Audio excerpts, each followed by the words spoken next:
매일 아침을 여유롭게. 안녕하세요. 존경하는 상계동 주민 여러분. 지난 한 주 동안 제가 지하철역에서 이 모형을 들고 출근 인사, 퇴근 인사하는 걸 보셨을 겁니다. 지하철 급행 공약, 과연 우리 상계동 주민의 삶에 어떤 의미가 있을까요? 한번 오늘 자세하게 설명해 드리겠습니다. 예, 이 공약은 집주인과 세입자가 공통으로 혜택 보는 정책입니다. 지금까지 많은 정치인들이 개발 공약을 언급했습니다. 지금까지 재건축, 재개발, 창동 차량 기지와 도봉 면허 시험장 뭘 들여오겠다 이런 걸 보고 승부했는데요. 사실 이런 공약들 같은 경우에 집주인이 혜택을 독점하는 구조로 되어 있습니다. 왜냐? 그 혜택이라는 것이 대부분 집값 상승에만 국한되기 때문이죠.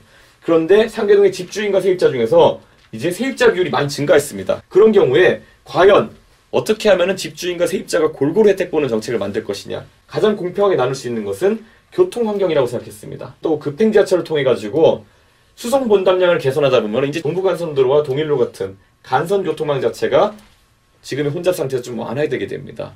이렇게 되면은 상계동 주민 다수가 혜택 볼 수 있는 정책이 될 것 같습니다. 우리 상계동의 교통 경쟁력만 분석하자면요, 지하철 노선수 많습니다. 그리고 이번에 동북선 경전철까지 추가된다고 하면은 선수는 꽤 많죠. 그런데 문제는 뭐냐면은 전부 다 완행 지하철이라는 겁니다. 그렇기 때문에 노원에서 여기 서울역까지 오는데 한 32분 정도 걸리고요.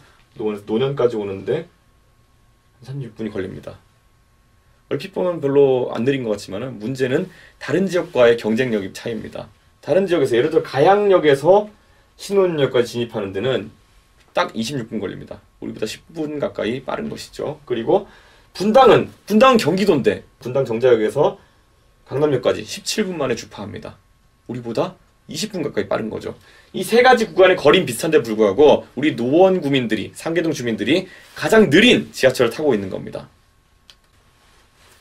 급행이라는 거 들어보셨겠지만 어떻게 운행되는지 짤막하게 설명드려야 될 것 같습니다.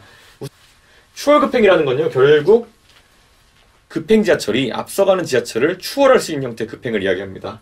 자, 보통의 우리 지하철 선로 같은 경우는 두 개의 선로니까 앞에 가는 걸 추월할 수 없는 상태입니다. 그런데 여기에 이렇게 옆으로 빠지는 대피선이라는 것을 일부 역에다 설치하게 되면요, 자 보십시오. 이 빨간색이 완행 지하철입니다. 완행 지하철이 이렇게 대피선에 미리 들어가 있습니다. 그러면은 그 사이에 초록색의 급행 지하철이 그 완행 지하철을 추월하게 됩니다.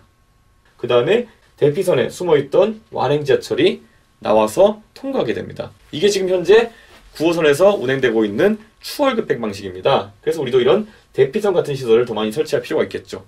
이 그림 블로그에서 포함하는데 그려주신 분 감사합니다. 그래서 결국 필요한 공사라는 건 대피선을 지어야 합니다. 일부 역에 대피선을 설치해서 추월할 수 있게 만드는 것이 이 계획의 핵심입니다. 그리고 승강장 구조를 일부 변경해야 됩니다. 한쪽에 급행이 서고 한쪽에 완행이 설 수 있도록. 그리고 급행 정착에 맞게 마을버스 노선을 합리화해야 됩니다. 왜냐하면 급행 지하철을 도입하게 되면은 급행이 서는 역과 안 서는 역의 차이가 생기게 됩니다. 마을버스 회사들에서 자율적으로 이렇게 급행에 맞게 수요 조절을 할 것으로, 그리고 운행 노선 조정을 할 것으로 이렇게 예상됩니다. 시간 단축 효과를 살펴보자면요, 아까 말씀드렸던 것처럼 우리 7호선으로 강남 들어가는 시간, 9호선으로 강남 들어가는 시간, 신분당선으로 강남 들어가는 시간, 거리는 19km, 18km, 17km로 비슷하지만은 이 시간 격차가 꽤 났습니다. 36분, 26분, 17분 이렇게 차이가 났지만은 우리도 이제 급행으로 26분대 강남에 진입할 수 있는 겁니다. 이렇게 격차가 줄어들게 하게 되면은 가양동이 가지고 있는 지금 주거지로서의 교통 편의를 우리 상계동도 보유할 수 있게 되는 겁니다. 저희의 이 계획에 대해 가지고 상대당 후보분들 중에 비판하시는 분이 있습니다. 저희는 석 달 가까이 교통 철도 분야의 전문가 교수님들과 같이 연구하면서 이 공약을 완성시켜 왔습니다. 저희가 차근차근 유권자들이 가질 수 있는 의문점에 대해 가지고 먼저 답하겠습니다. 먼저 기존 지하철에 급행을 추가하는 사례가 있나?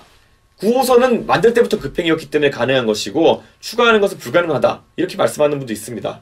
하지만 지금 현재 수원 지역 국회의원들, 특히 박광원 의원 같은 경우에는 급행 지하철 계획을 수년째 지금 추진 중입니다. 그래서 현재 연구 용역 단계로 들어갔습니다.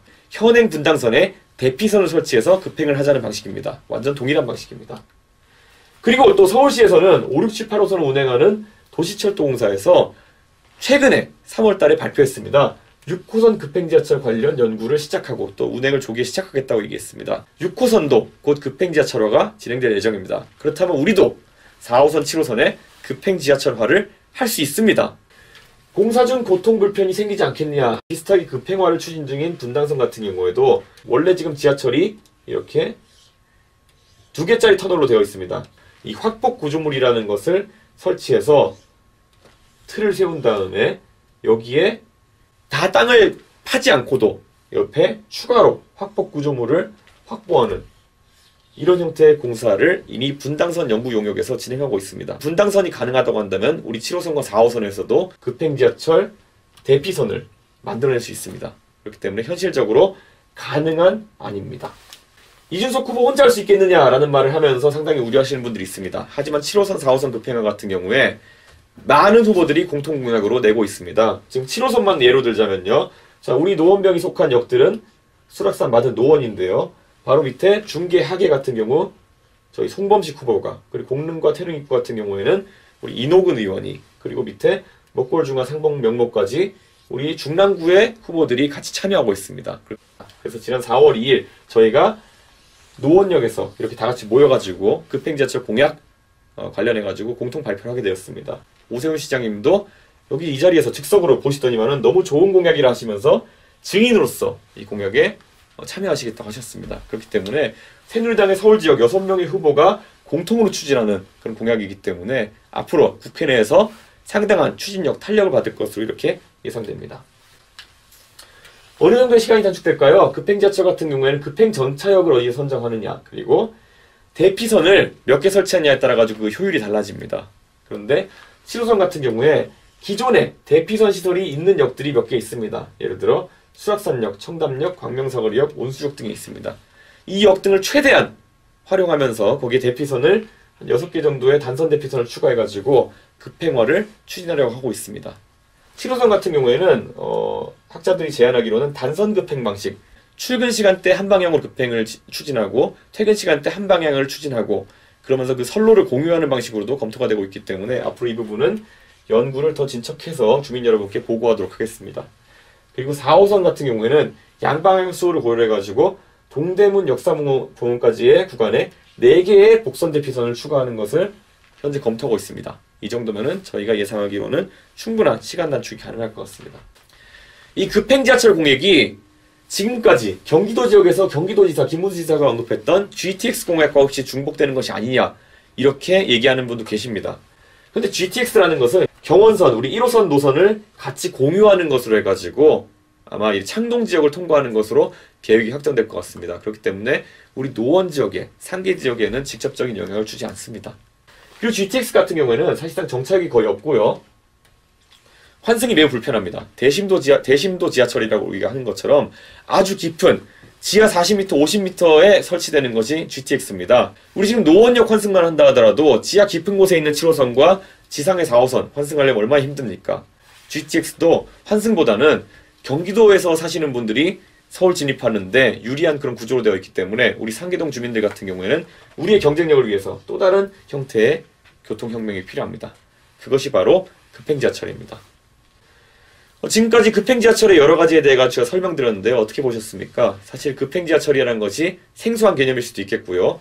주변에서 말하는 걸 보면은 지금까지 정치인들이 우리 상계동 주민들을 많이 속여왔기 때문에 아니 이준석이가 하는 저 계획 성공할 수 있겠어? 이렇게 반문하는 분도 있겠지만은 저는 확신합니다. 그리고 어느 정도의 위기감을 느끼고 이 말씀을 드리는 겁니다. 상계동의 출퇴근 경쟁력이 다시 한번 업그레이드되지 않으면은 상계동은 과거에 출퇴근하기 편한 곳을 찾아서 아이 키우기 좋은 곳을 찾아서 오던 젊은 부부들의 주거지의 그런 위치를 다시 찾기 어려울 겁니다. 왜냐? 우리가 잠자고 있는 사이 다른 지역들이 주거지로서의 경쟁력을 많이 확보해가고 있거든요. 그렇기 때문에 앞으로 상계동의 국회의원이 되려면은 상계동의 비전을 이야기할 수 있어야 되고요. 그것이 저는 교통혁명이라고 생각합니다. 이번 선거에서 꼭 귀중한 한 표로 상계동의 교통혁명을 지지해 주시길 부탁드리겠습니다. 공약이라는 것은 서로 소통하면서 완성해 나가는 것입니다. 그렇기 때문에 이번에 저희가 4호선, 7호선 급행화에 대해 가지고 설명이 부족한 부분이 있다면 저희가 꼭 답변할 수 있는 기회 만들어서 소통하도록 하겠습니다. 감사합니다. 여유롭게 급행열차 타고 시작하면 좋겠네.